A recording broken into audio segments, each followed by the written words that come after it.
What is good, Instagram? It's your boy Tiger Crane. We're back, episode 3. And no pun intended, because you feel me? I got a special guest coming up here very soon. And he has a 3 in his organization, so yeah, that's crazy. What up? Two. What is good, cuzzos? What's good, bro? Yo, check it. I need your availability, cuz I definitely need to interview you too, but we'll talk about more of that at a later date, bro. For real. You got a great story to tell. But yeah, so without further ado, got my OJs, what I call them. Yeah, I don't want to miss this. Good. What is good? Hey, how's it going, man? We found a good spot, man. Chilling. Good. So yeah, I gave you a little brief introduction. So I had a little conversation with you right before, but I want the world to know, like, this is one of the great men I've met in my life through my journey through college that helped shape me. Just seeing how he moved, seeing how precise he was. Like OJ was always fresh. You feel me? Like he always had every hair lined up. You feel me? Moving with purpose. You know what I'm saying? Going from student president, you know what I'm saying, on the executive board of his organization, this time the third, and his accolades continue, as well as one of the turn-up kings, you feel me? So, I don't want to get too much of that. He's a married man now, you know what I mean? But, yeah, he was ill in every department, just that, bro. Yeah, so here we are, bro. Shit. Boom. I guess we can start off, give a little overview of where you're from and where you what's your current life situation right now? Gotcha. Yeah, thanks for this, man. I'm truly honored, man. It's blessed. Like we said before, it's good seeing you, man. It's good seeing your face, man. It's been a while, man. Yeah. Quick overview about me. From Brooklyn. I still claim Brooklyn, even though I haven't been there for a very, very long time. It sucks, right? Because right now currently I live in Las Vegas, Nevada. I don't live in a hotel. The hotel is the strip. Yeah, most people, when I first moved out here, even I was a little ignorant. I didn't realize there was a town outside of like the Las Vegas Strip. But yeah, there's definitely a lot of community, and it's growing too. So I've been in Las Vegas for going on 8 years now. Been here since 2013. Wow. Yeah. Long. Yeah, when you think about it, man, like it's going to be a decade soon being here. But yeah, Brooklyn born, Brooklyn raised. Been to Brooklyn till say it again. No. Go ahead, continue. So then obviously we met each other in school because I went to Delhi for the 4 years. And then after Delhi, that whole situation ended up in Las Vegas, and that was a whole Cinderella story in itself. I remember like it was yesterday because the president of the Venetian, the hotel I work at now, president at that time, he was getting some honorary doctorate degree because he went to Delhi a million years ago or something. Yeah, it was John Caprella. It's super crazy, yeah. But I was told, about before, like not to get my hopes up, don't think, because the reason why is because although he was getting an honorary doctorate degree, because I was student president, I also won Student of the Year for the bachelor program for that year. So I was giving a stage on speech. So I was going to have a chance to meet him. And then what people were telling me is like, don't get your hopes up. He never comes back, to take anybody to Vegas. He doesn't, help anybody, doesn't hook anybody up. So I wasn't expecting nothing. I was going to go there. My goal was just to give a bomb-ass speech and graduate and call it a day. But yeah, I went, I guess I did my thing on stage. I made a couple people laugh, I was real close with Miss Vanko, right? Candace Vanko. And she was close with him. After graduation, she kind of stuck us in a room. And it was like, hey, John, he's actually one of our people in the hospitality program. And, we got to connecting a few weeks after graduation, kind of hit that brick wall like everyone was doing. I was applying for every single job I could, getting denied, getting it was the worst, man. And then especially when I felt like at the time I've done so much in college, right? And I'm like, all right, now here's the deal after being told you're so great, and it wasn't working out. but I got a call from Las Vegas, from one of the assistants, well, from John himself. He asked what I wanted to do. I was like, man, I'll start from the bottom, work my way up in the company and, do front desk because that's where I want. So he had someone call me. I had a little interview, and I got the job. And then I had nothing else going for me in Brooklyn. So I was like, you know what, let me just head over to Vegas, and drove all the way from New York to Vegas.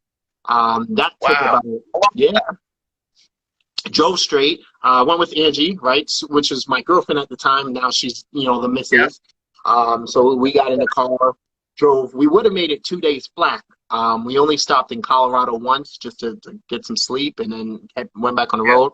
Car broke down in Utah, overheated, and it was so bad, man. I had antifreeze, because I was trying to fix the car. Opened the little gauge while the car was still hot. Antifreeze sprayed in my face. It was the worst, man. Yeah. And then from movie, bro. Yeah, it was crazy, man. It was a lot of work getting to Las Vegas, man. And from there, the car just kept overheating, so it was stop and go from Utah to Vegas. I even got pulled over for driving too slow on the highway. Wow. Yeah, it's great. Yeah, he didn't give me a ticket, but that's originally he pulled me over. He wanted to know what was going on and stuff. I even had another cop help me out as we were reaching into the city. Because we were driving so slow, he kind of drove in front of us, or he drove in behind us, so no one would bother us and stuff as we got to the city. So that was pretty cool. Yeah. I didn't leave. I didn't get to Vegas with enough money as I should have. I raised some money. My dad was supposed to give me some. Hopefully he doesn't see this video because I'm about to call him out. He didn't give me the amount he was supposed to give me, right? So that's kind of what happened. Yeah. And then eventually I got to Vegas, and I didn't have a place to stay. So I was kind of, going from motel to motel. And I'm talking about, the budget inns and all those, you know what I mean? $20, $30 night places. Yeah, so it was eating, what was that fast food place? Checkers, I think it's called. Checkers and Burger King.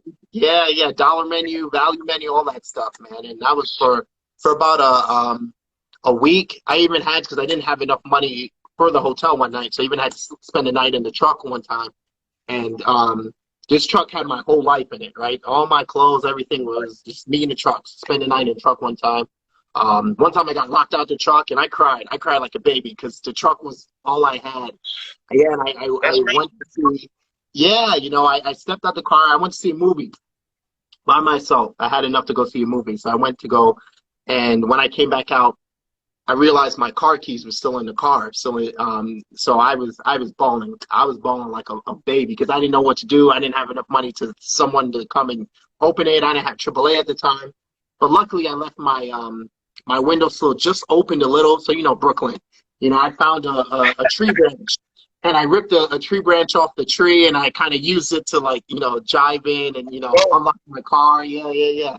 Some real hood stuff. But yeah, yeah, and then from there, I started working. At least I had a job lined up. So, that was a grateful thing. I had a job, eventually got a place, and life went on. Angie moved out, not too long afterwards. We have 3 kids now. We have 1 boy, 2 girls.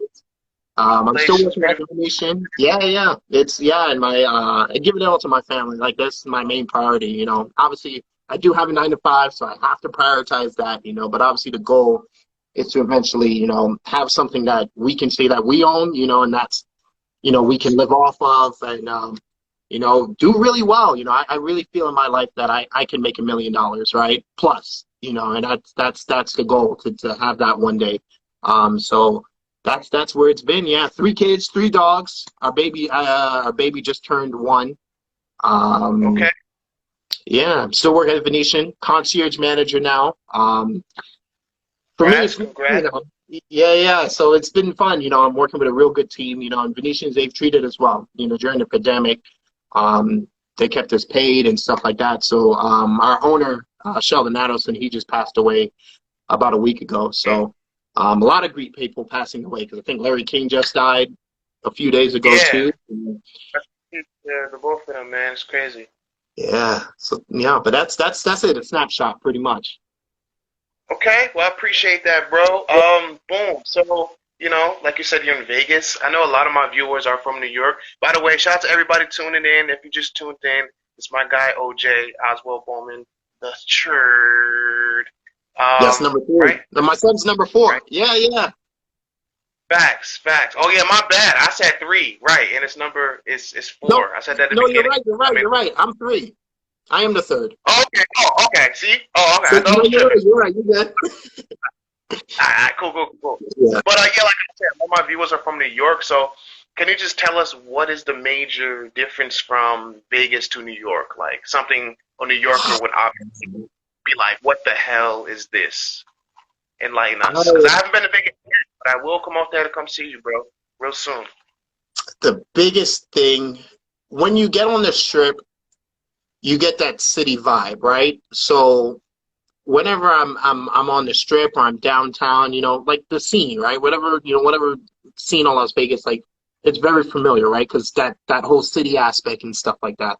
Yeah, It's cool here because you do have spots that are 24/7. In case, well, they were, right. COVID kind of really nicked a lot of yeah, things back. But Vegas, like outside of the strip, now when you're talking about like just kind of living, comparing like Brooklyn and Vegas, yeah, yeah. it's Like a major difference it in has like a like New York. this suburban like feel. I don't know how to like the suburbs, like that feel of you're actually living in the suburbs. If I can describe that. Even though in Brooklyn, I lived in an apartment for once, and I did live in a and the vibe is just, I don't know, it's different. Like I know my neighbors, right? We say hi to each other, like there's a sense of community. I don't want to say Yeah, that's not in Brooklyn or New York, because it could be, right? Depending on where you're from and where you go. And I feel you do kind of have a sense of community in Brooklyn because you have people who watch out for you, right? Like in Brooklyn, yeah, I have neighbors and stuff. They were older people, and most of them were from the Caribbean, but because they right. knew my father well, and we've lived there for so long, like they did look out for us and stuff like that. Um, Vegas is a lot slower pace. Like, one thing any New Yorker is gonna hate is the public transportation. It sucks Yeah, out here, man. It's garbage. It is yeah, trash. So like I was telling you before, yeah, see, I see Malik. Yeah, it is hot as fuck. Yes. It gets yeah. to be Word. like, yeah. I'll talk about transportation. I'll talk about the weather. So yeah, transportation. Nah, it's garbage, man. It's ass out here. There's no train. And then the buses. The way the bus schedules sit up here, like the buses only come like 2 to 3 times an hour, if that. And when I first moved out here, my car, had to be repaired because like I said, it broke down on the way over. So I had to take the bus, and it only came twice in the hour, right? The top of the hour and then the later half of the hour. And if I made the first bus, I was at work extremely early, like 2 hours ahead of time. But if I caught the bus at the end of the hour, I was like an hour late. So it was like Mm, it the was tough, struggle. man. Yeah, man. And they take forever to come. They're never consistent. It's like, you're so used to the MTA, and I was so used to the bus like every 5, every 10, every 15 minutes, right? And just hopping on the train, and it's you need a car. If you come to Vegas and you're planning to live here, you need a car. The cost of living is a lot lower, you know what I mean? Seeing, so that's why I always try to pull people like, get out the city, man. The city's expensive. Right. It's cheap. Even when like housing and prices going up, I mean, it's still cheap. I'm paying 1,300 a month, and I have a 3-bedroom house. I got a decent space yard for our dogs to kind of run around and stuff like that. So, and I have friends who kind of live comparable, to that. But then I have buddies in New York, who spending, 2,000 plus, right, just to live in an apartment, not necessarily a house. Yeah, it's a killer. Now back to the weather. Now, yeah, it's hot out here, man. Let me tell you, it gets to, like I said, 120, 115, 110. That's all common. Yeah, it bakes out here, man. But I hate the cold, so I can deal with it. Angie, on the other hand, she hates the heat, man. She wants to be somewhere where it goes. She wants more of the seasons, right? She wants to experience the seasons. For us, it's cold and it's hot, right? We have a few days in the middle where it's between, because when Vegas has that nice weather, it's perfect. I wish Vegas can be like that forever, kind of like how California is. But nah, man, Mm. I still will prefer this heat over the humidity, and there's people who are like, Right. heat, it's all heat, right? It doesn't matter. But here it's just pure hot, right? And then when you're over like in Florida, it's muggy, it's Yeah. drenched, it's sweaty and stuff like that. Um, Let me see what else. Just living in Vegas, from New York. I've been teaching myself, like I said, Vegas is a little slower pace, right? So when I grew up in New York, you always had that mentality. You just kind of always had to like keep it, you had to watch your back, you had to keep an eye over your shoulder, you know. It was more like, if you're going from A to B, you go from A to B, you don't mind your business. You know what I mean? Like you don't interfere with nothing, it was rough, right? Right. Um, I've had multiple people, die, in my neighborhood up the block from me, whether it was due to gang violence or just some whatever kind of beef. Um, Yeah. Getting jumped, robbed, stuff like that was just common, right? So you're just kind of always on guard. And living out here, I still carry that mentality. You know what I mean? Like I sweep my house, I have my gun and I sweep my house at night, when the kids will go to sleep. I lock my doors, I keep my car in the garage for the most part. Um, Yeah. I still carry that Brooklyn mentality. And out here, people are a little easier than that, right? No one locks their car doors, they leave them outside. Um, Come to find That'd out, be people crazy. leave their, yeah, no, it's definitely more relaxed here, and it's trying to. I remember you mentioned you talked to David told me this one time too. It's like don't. It's okay, like to ease up. Like you don't always have to be so hard, right? You ease up, right? You're in a good spot of town. And Vegas has its bad parts too. There's definitely the places that are much similar to Brooklyn. Like when I first moved here, I lived on Nellis and Stewart, which is kind of like the east side of Vegas.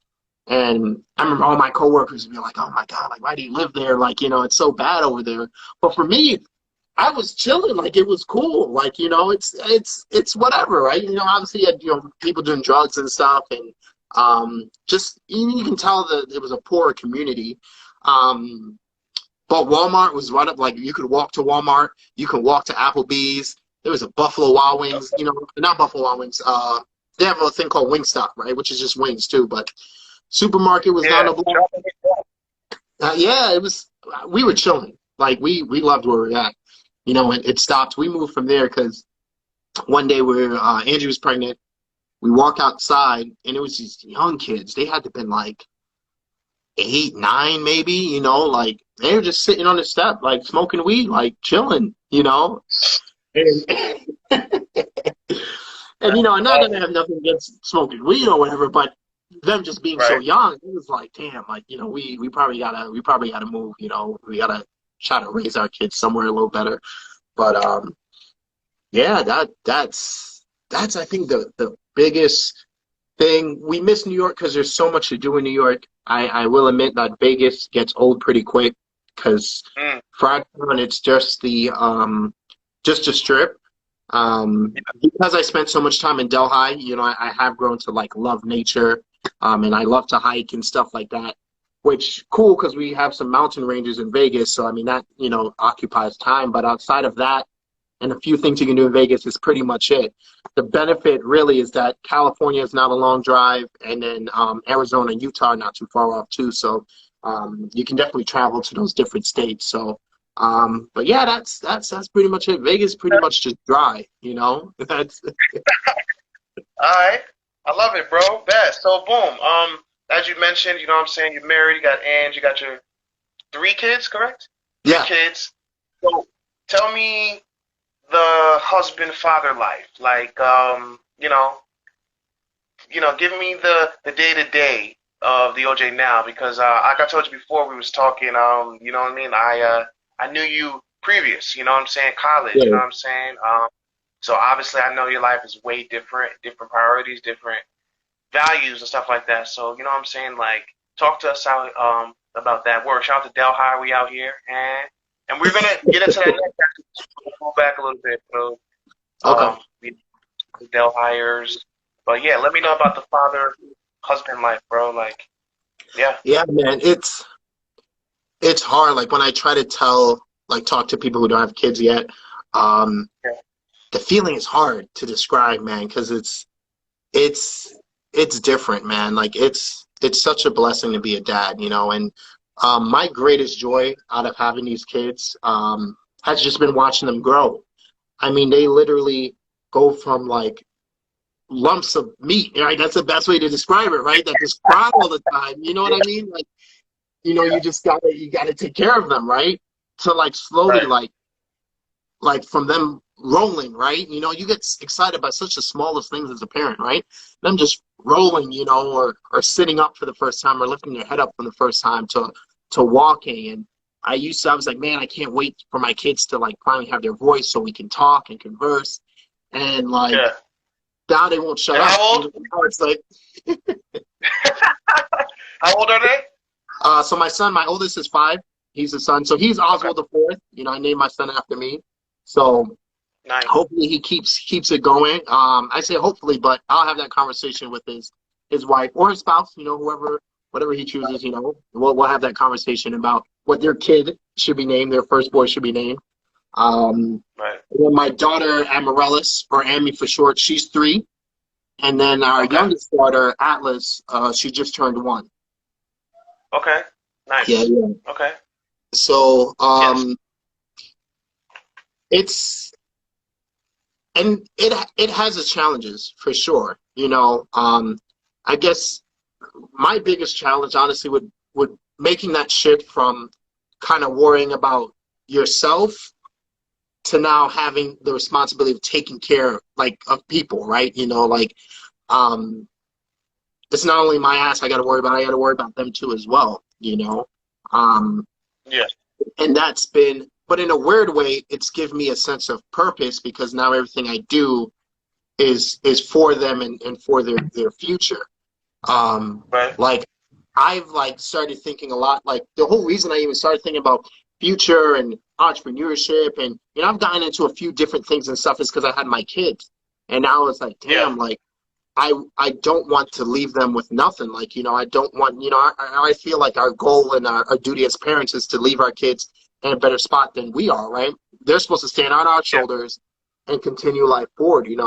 Um, and I love my dad. Like I call my dad every week. Like he did the best he could for me. He did everything he could for me, right? But now it's Yeah. my turn to do better than him, right? He made his way to the United States. He's an immigrant, firstborn, citizen here in the family. So now it's like I gotta carry on the dream. I gotta to do better, right? I mean, they're already living better than how I grew up. We kind of grew up struggling, but they're already in a better spot.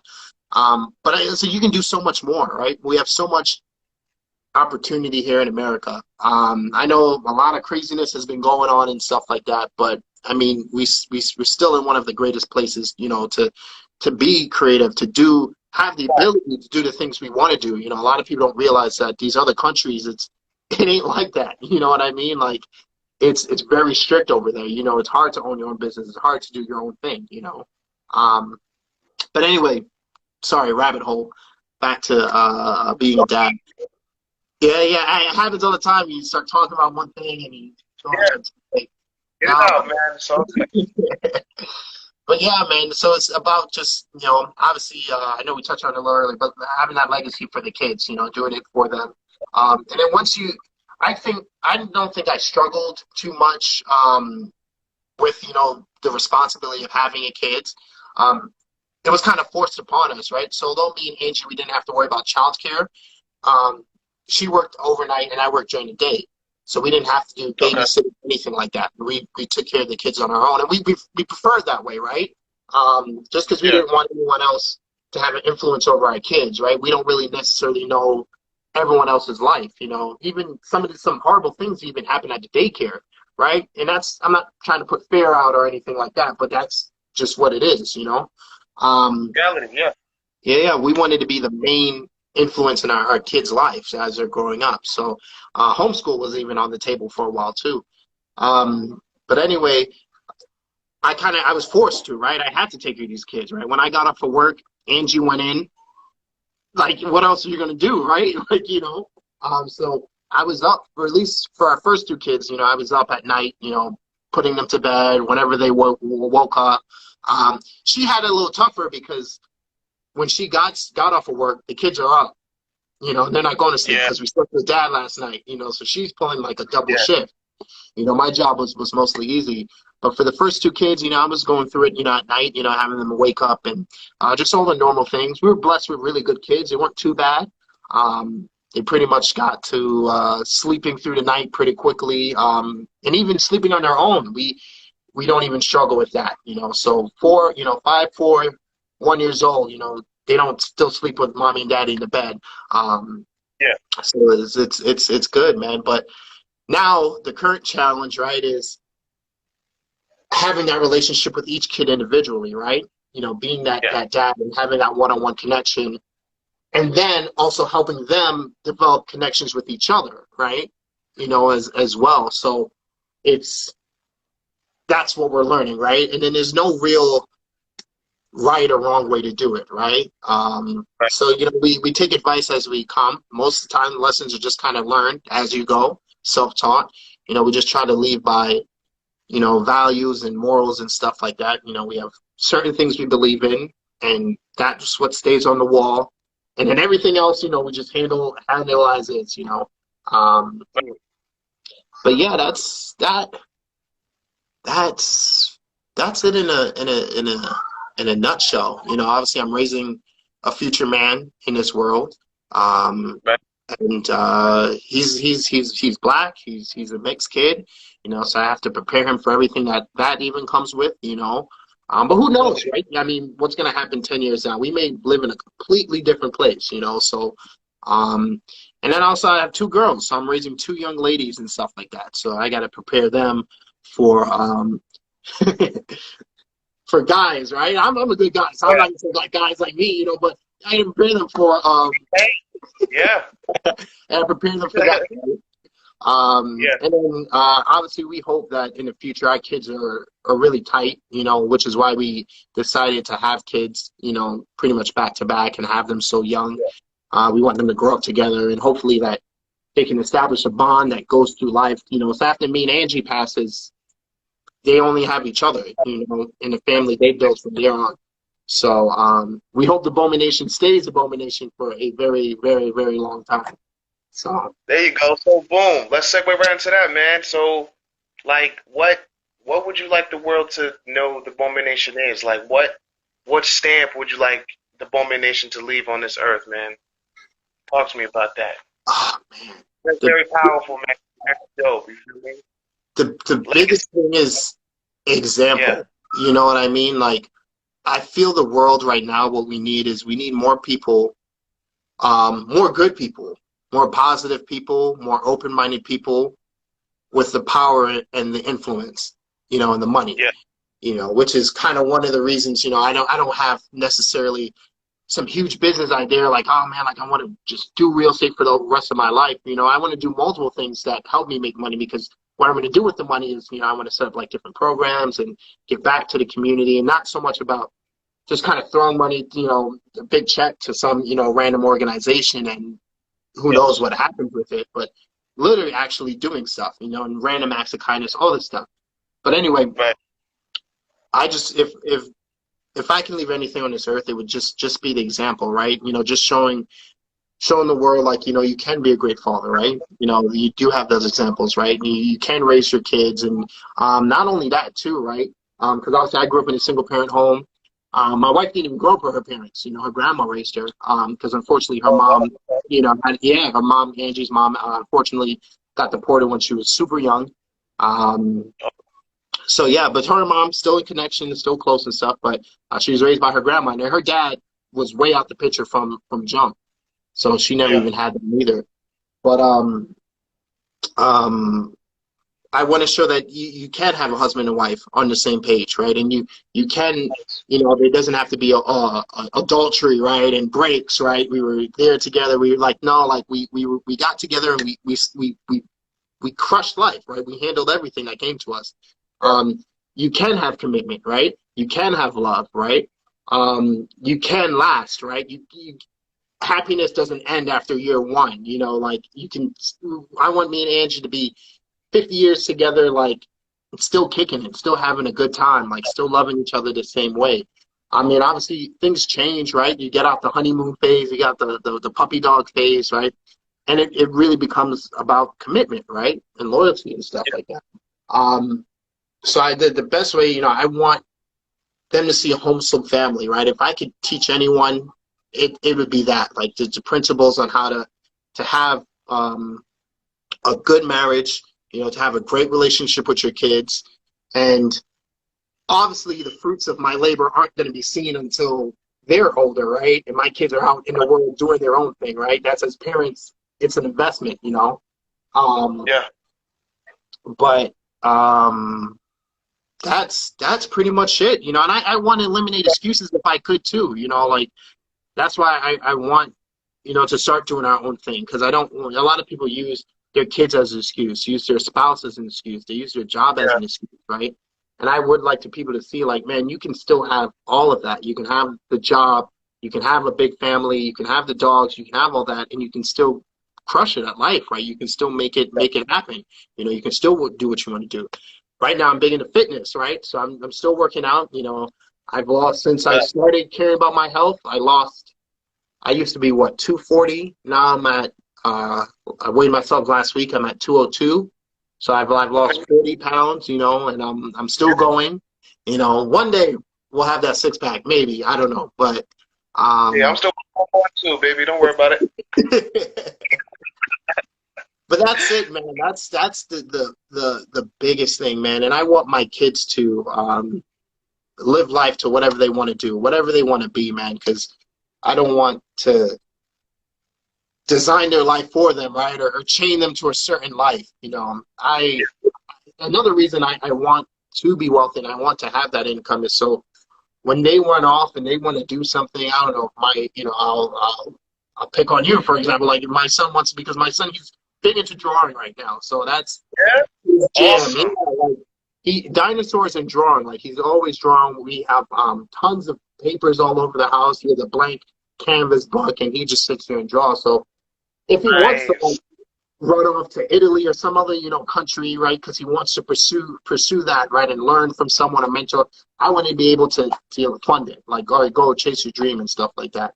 Same thing with our daughters, you know. So I can see the Bowman Nation not really being tied to one thing, but just more of a concept and ideal, you know. Okay. That's pretty much, that's it. Okay, bet. I appreciate that, bro. That's beautiful, man.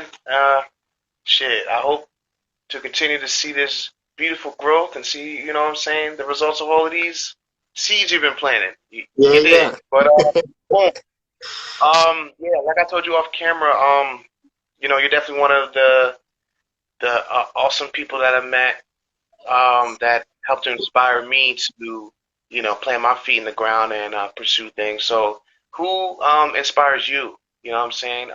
You know, I know you got your kid, you got your wife. It's like, you know what I'm saying?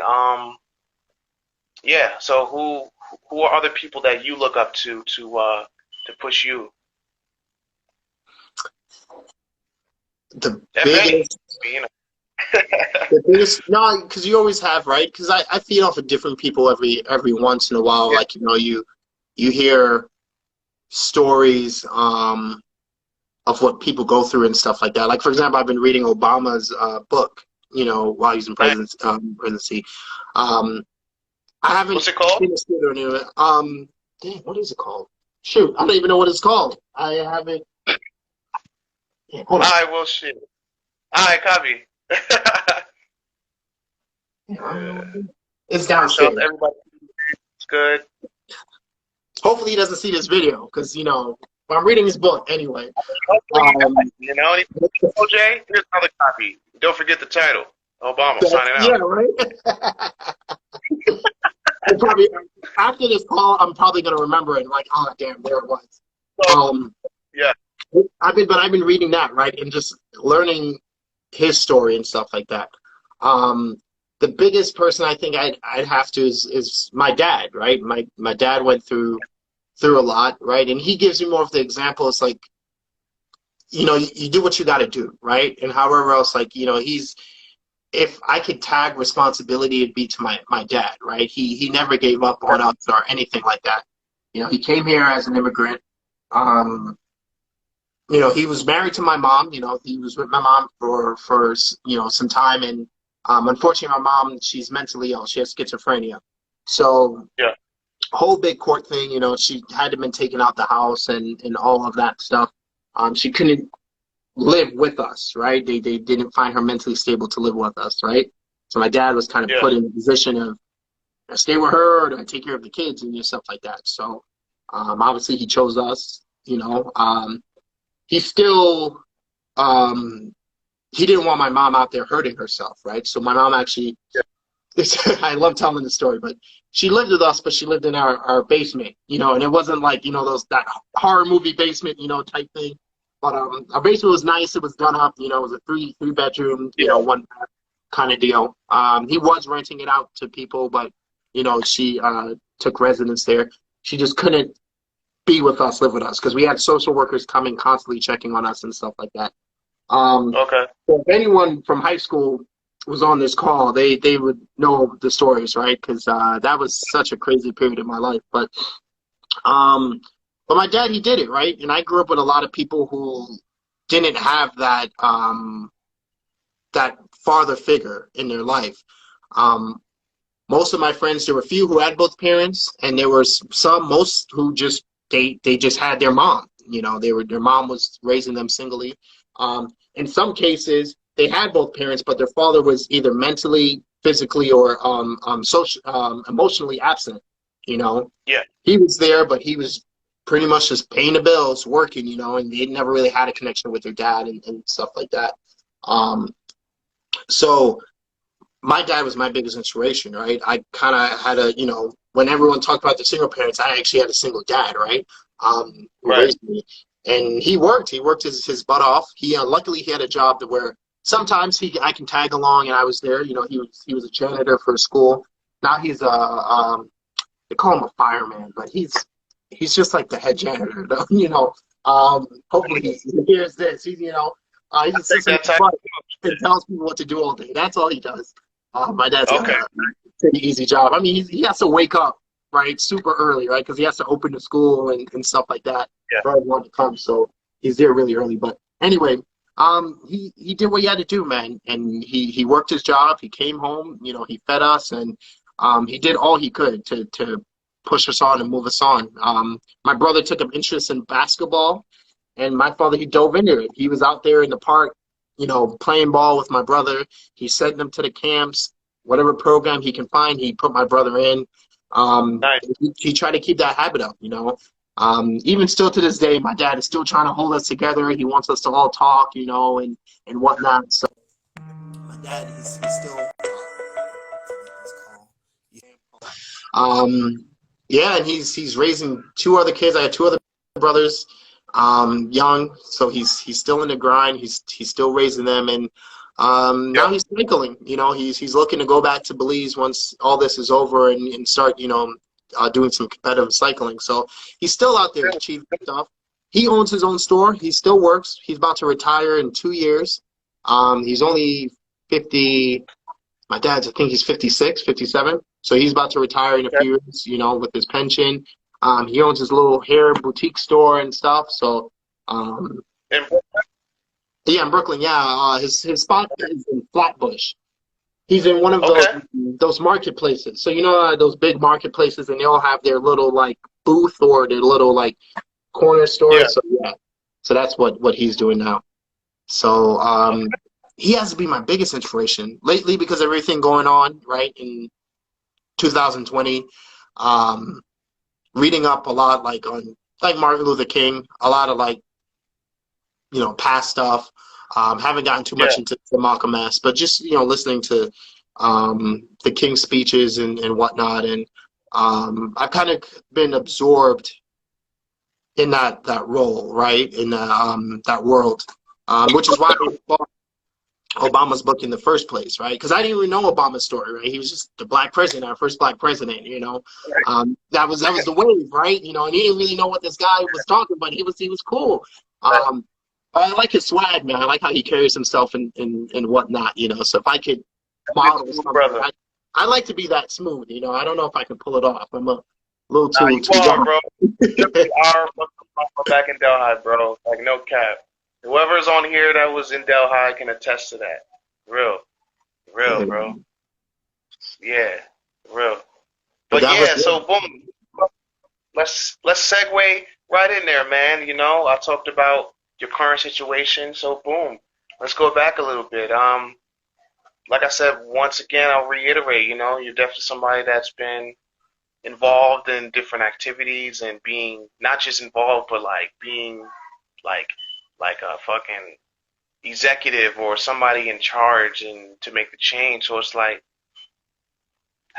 just let people know how important it is to not just go to school, but to be actively involved in activities outside of your academics and stuff, and how that helps shape you today. You know what I'm saying? Because I've always known you just being busy, like always like doing something, bro. Like, you feel me?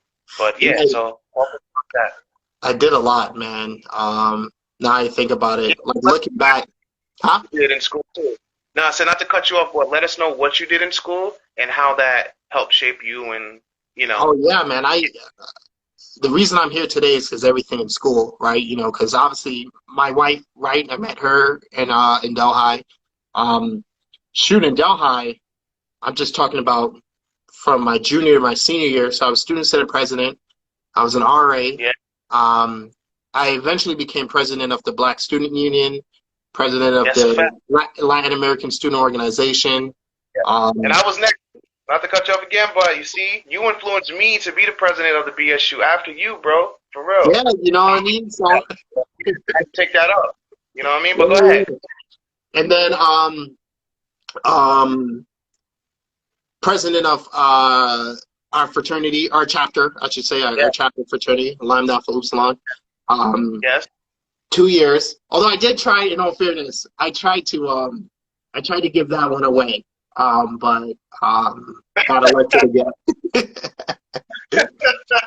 You know, because even now looking back, right? Because sometimes you spread yourself too thin, right? And I think I managed everything well, but if I could ever go back, I probably would have cut off a few, picked a few like core ones that I really wanted to do, and really just pour like my heart and soul into it. But yeah, so Senate President, RA. I was a senior RA, and then when I became president of the Senate, they were like, you can't do both. Conflict of interest. Not too sure what the conflict of interest is, but whatever, you know. So I had to give that up. So I became just a regular RA. BSU, LASSO, my fraternity. I worked at the school gym too. You know, I had a little part-time job. Yeah, working at the gym. And then, you know, our social life was crazy. I still went out to party. You know, I was still hanging out on all scenes. You know, when we turned 21, we were at PICS, you know, like everyone else. And, you know. And I was a full-time student. I went to school, right? And I think, what was my GPA? I think my GPA was a 2.6, 2.8, you know. So there's hope, right? But yeah, I was never truly focused on academics like that, right? For some people, it can work, right? And if you're someone who's going to look like school as, you know, for example, you want higher education, you want to get your master's, your doctorates and stuff like that, and yeah, those grades matter, you know what I mean? But I didn't see it as that, man. I saw life more of the social aspect, right? I've had work experience. I've had jobs. I speaking to people, and I don't know. I've never had a job that asked me for my GPA, right? Right. So I'm not saying school's not important, but you know, I mean, maybe not, because a lot of stuff they do is a lot of filler just to waste your money. You know, you're talking about I have a 4-year degree. I really didn't get into my core classes to my last 2 years, my last year. You know, so the first 2.5 years were just remedial stuff that I got in high school. But it was because I was involved in all those social things, right? It's because I was rubbing shoulders with Marty, the director of student activities, and Marty Hoover. Marty. Oh my gosh, man! Legend. Marty's the man. And Barbara, right? Barbara, Yes. she was right behind Candace. Yeah, she was they called it, what was their structure? Assistant vice president? I don't even know how their structure is. I can't even remember. It's so long ago. But and I Yeah. got to do a lot of luncheons. Whenever Candace, whenever the president, she had these luncheons and these faculty meetings and stuff. I'd go to give a speech or something like that, or I was always, the representative, right, of the student population. So I was there even for those caddy board meetings, right, sitting with all those Yeah. executives at the table and whatnot. Um, so that put me in a position to meet the president of the Venetian and Palazzo, the president at the time of the Venetian and Palazzo, right? If I had not done all that social stuff, I don't think I would have become, student of the year at all. I just been a regular guy, I hate to say it that way, but I just would have been graduating in the pool. Bro. Yeah, because no one else got to meet him, despite maybe even having a higher GPA in hospitality. I Yeah. know people who had honors, right? And not taking anything away from them, but they ended up, in some remedial job, right? At some, I don't know, like lowly, like they for what they put in, I don't think they equivalently got out, right? You know what I'm Right. saying? Um, Yeah. I knew from college from a long time ago that networking was important. You know, Mm. it's not so much all about the books and all this other stuff. I mean, in most cases, man, if you can just sound smart and you're and you're around the right people, like life is going to work out for you. You know what I mean? Facts. You know how to talk. And You look know how to good. communicate. 'Cause Yes. it was a rare occasion when you like dressed down, bro. Like you was always, you know what I'm saying, put together, and it's like that definitely helped. You know what I'm saying? Because it's like boom, like you're saying, you're so social. I just remember early in the game, like going anywhere with you, bro. We can go to like the black party because you know how Delhi was. It was like black social Yeah. circles, the white Yeah. Spanish. It's like, bro, wherever we was at, people fucked with you. It was like, yeah, OJ's here. It's cool. Like you valid, bro. So you know what I'm saying? And I definitely learned that through my years to just know how to navigate through all circuits, man. So Yeah. Yeah. yeah, That's what yeah. And I learned that. I mean, whether this is a bad mentality or whatnot, right? Because obviously, I learned this from my dad and other older people. Obviously, most of them being black, but the message yeah, was that unfortunately, you're always going to start off at a handicap, right? Just because the color of your skin, right? How true that may be, in today's world, I still think it's true, right? Maybe not as severe as it used to be, back when, our parents and stuff were growing up. But that's what I was taught, right? You always have to be one step better, right? So that's why I right. was dressed appropriately, right? I mean, this is probably just chilling, right? I'm learning to kind of chill at ease. The kids help a lot, you know. And I think it's because I have to dress up for work all the time. You want to wear something else. But you can even ask Ange anytime we go out. She'll like walk out in sweats and stuff, and I have to get all dressed, got my rings on, my earrings in and Bro, stuff. She's like, oh damn, now I gotta go change. I gotta put on a dress or something now. So word. it still happens, man. It's still in me. But yeah, like it's and that goes back to even with networking, like it's the first impression, right? So when someone first sees you, that's going to stay in their mind the longest, right? And sometimes it's kind of hard to change that, right? So if you Yeah, just present yourself and you look nice, you're dapper, you're smooth, people are already they're going to treat you with a different level of respect, right? I think regardless of skin color, regardless of whatever, if you can be white and you see a nice, well-dressed brother, like, you know what I mean? Like, I've had interactions with the same people at stores, right, who obviously don't recognize me, but I've been dressed up versus not being dressed up. And being on point, like, just so much different attitude. You know what I mean? yeah, So much different level of respect. So that's just having that appearance, right, commands, like, that first level of respect. And then obviously how you carry yourself and whatnot. Um, but yeah, I'm trying to think but yeah, ultimately That's really what it is. I wasn't a Okay.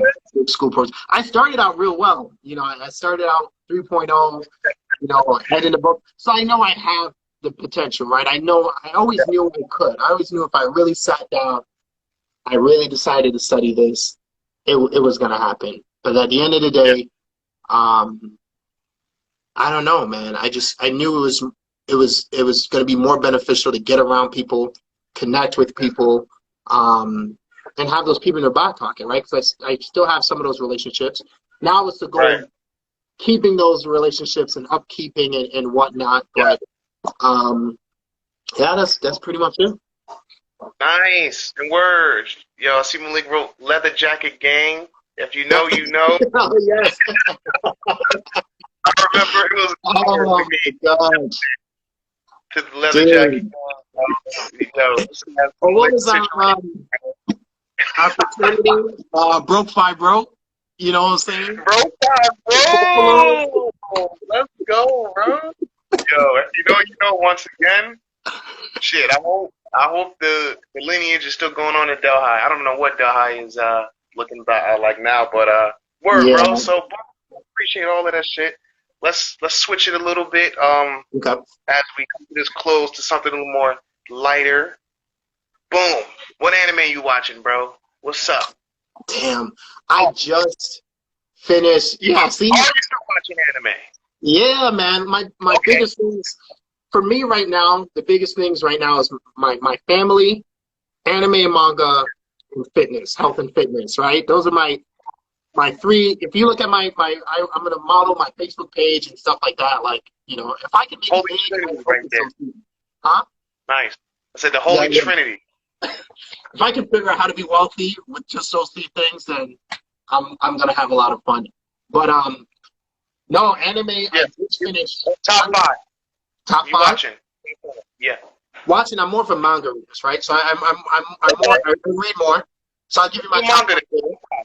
Yeah. I have to shout out Haikyuu because Haikyuu is my jam. I just at first people were telling me for a long time like, oh, Haikyuu is great, Haikyuu's great, but it was just some volleyball. You know, like call me a meathead, but I like the fighting. I like the simple Yeah, me shonen too. fighting.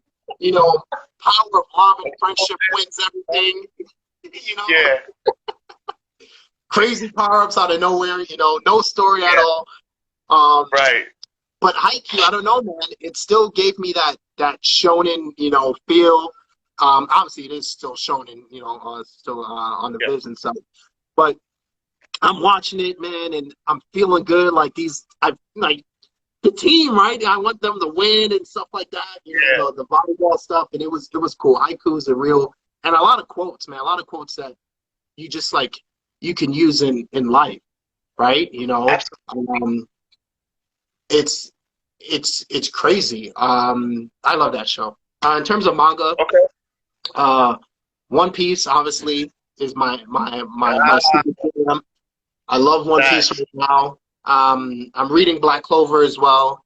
That's Reading, yeah, Black yeah. Clover's due. I know. Yeah. I guess the anime got a lot of rep because the voice actor and stuff when it first came out. But I feel like Black Clover's dope.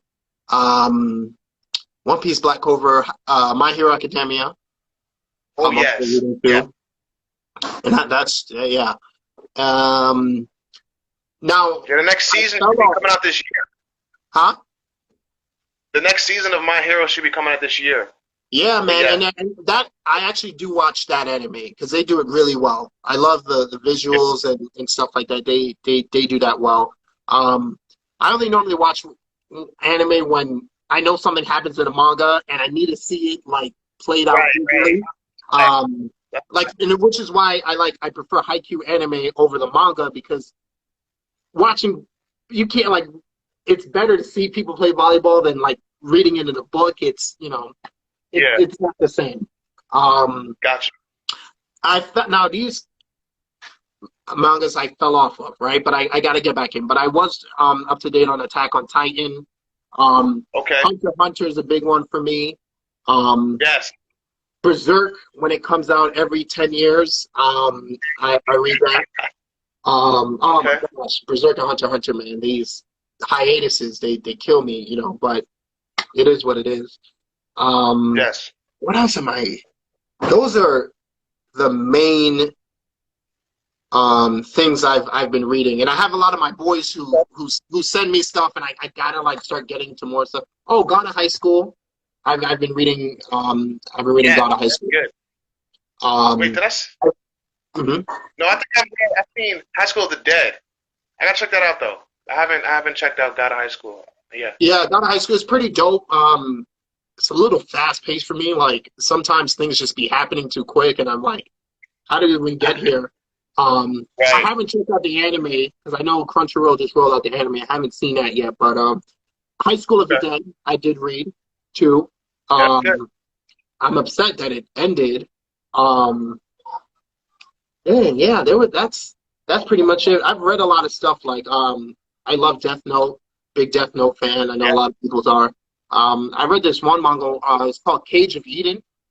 It's a little different. It's about these kids that pretty much, I think, it pretty much they end up on this island full of dinosaurs. So there's a plane crash, kind of like Lost, right? That Lost concept. They're on a plane, but it for whatever reason puts them in the future. They don't realize it's a future yet, though. So I'm ruining everything. Spoiler alert. Um, Puts them in the future, and now they're on these islands full of dinosaurs and stuff like that, and they're just trying to survive, right? Because they're high school kids. So that was pretty cool. Parasite was another one. Yeah. I know you asked for five, but I'm just listing them all. Yeah. Oh man. Where bet. Yeah, bet. So cool. Yeah. So this is gonna be my final question here. I appreciate your time, brother. This has been super enlightening, for the people as well as me, because as you know, we haven't got to catch up in mad long. So you've really Yeah, been, yeah. you know, get a little bit more into your life and what I've missed since, what I'm saying, I seen you last. But boom. Now let's go into the future a little bit. I wanna know where is OJ in 1 year, 5 years, 10 years? Your ideal situation. Gosh, One, man. 5, and 10. So I really so right now, so 1 year from now, because what we're working on right now, and I'll be candid as all possible, right? Because you like everyone else, we've made silly decisions in our life and stuff like that, right? For sure. But right now, Sure. really about just getting the bread up, and working on our credit, Okay. right? Our credit's obviously Okay. important, right? You want to be just entrepreneur, you want to do different things, right? You're going to need to credit to be able to leverage and stuff. Um, so just getting that right. So I think a year from now, um, I don't really want to say I'm in the same place, but the financials are definitely looking a lot better. You know what I mean? We got some in the bank. Um, there's a lot of money that's probably going to go out this year, right? Just because of Biden and his administration and stuff like that. And I don't want to just be the one to spend that and do silly stuff with it, right? You know what I mean? Like I'm probably going to, my plan is what I've written down on paper is like to invest, right? I'm throwing in some index funds, getting the stocks a little bit. And really just trying to go that right? Do little things where, I can at least have some money growing and working for me. Absolutely. So in a year from now, financials are looking good. I actually hope, I don't want to say hope, but I plan for a year to really kind of buckle down and focus on an actual legit business plan on, what is it that I'm going to do, right? That's going to at least generate some kind of income. I don't want to say wealth, right? Because I think wealth is, when you talk about wealth and rich and wealth are different, but when you talk about having a lot of money and stuff like that, it takes time, right? It's 5-10 years from now. You know what I mean? So within a year, it's like I need to have my business plan down, like what I'm actually going to do, what's going to help us gain this income. We're doing a lot of little things here.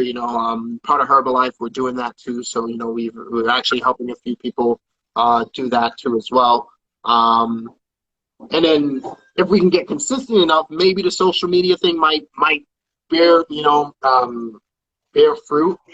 It's worked for a few other people.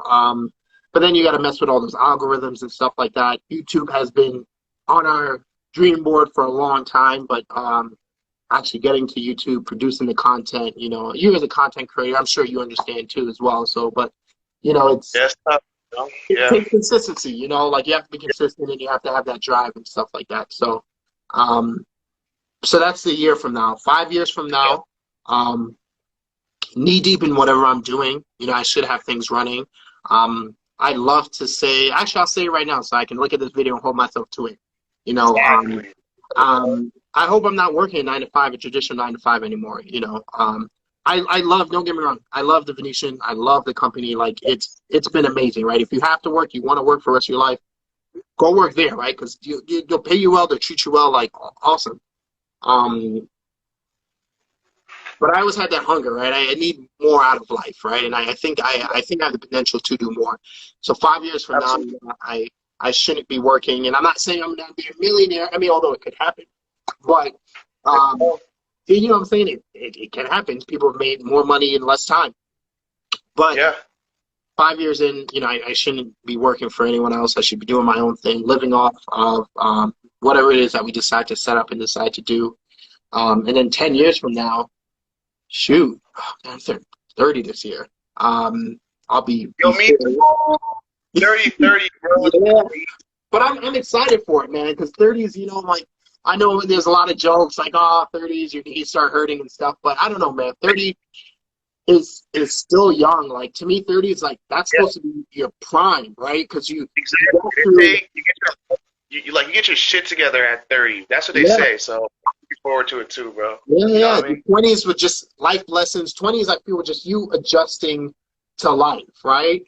You don't Yes. necessarily have to take all 10 years, right? But some of us do. Doesn't matter. Um, Shit. Yeah. yeah, yeah. But to me, 30 is still young, especially when you see guys like Biden and Trump. Like these guys are like 76, Yeah. like, and it's still moving and stuff like this. 30 Yeah. is super young in the grand scheme of things. So, um, so 10 years from now, Yeah. um, living comfortably, you know what I mean? Like multiple Huh? streams of income, multiple streams of income. Um, my kids are going to be older now. They're going to be in their early teens. Um, Yeah. and I hope at that point, 40, they should be old enough to start watching themselves. And me and Angie, we're probably going to start just kind of traveling, right? Doing all the things we wanted to do in our relationship. Traveling with the kids too, because I want them to see the world too. But yeah, 10 years, you know, I'd love to live in life, helping more people. I do want to set up like nonprofits and stuff like that. So I'd love to travel the world for personally, and then maybe travel the U.S. just doing different things, helping people out, having the Bowman Nation or you know Lion Crew Incorporated fully Uh, established yeah. and knocking things down. So that's it. Ask me this question again in a year, right? Now, hopefully, I have more of a Right. foundation and a plan and stuff like that. But that's what I'm hoping for. Like this next decade is really kind of setting up what the rest of my life and the rest of my family's life is going to look like. You know, so I hope Yeah. to end this new decade out, you know, pretty much be on top of my game, you know, and pretty much being in my prime, you know, financially and all of that stuff. So, yeah, that's it. Hopefully that's good enough. Hopefully that wasn't too vague. No. It's brilliant, bro. Trust me, man. Like we we usually don't think we're as interesting as we think we are, but bro, you're definitely one of the most dopest people I've ever met. And this is why I wanted to have this conversation with you, bro. You deserve it. I'm thinking about a name for this. I think it's gonna be called the Practice Podcast. Because anybody I'm gonna interview, it's like they're already gonna have super massive success, and I'm gonna give you that first platform to get your shit off before you get into the majors. Dig? Bro, Yes, yes. This is dope, man. I'm I'd love to see this, man. I would definitely be, yeah, you get different people. Because that's how you learn. You learn from seeing different people. You know, you don't know yeah. people's lives and stuff. And yeah, man. So hopefully this takes off, man. And this is a thing.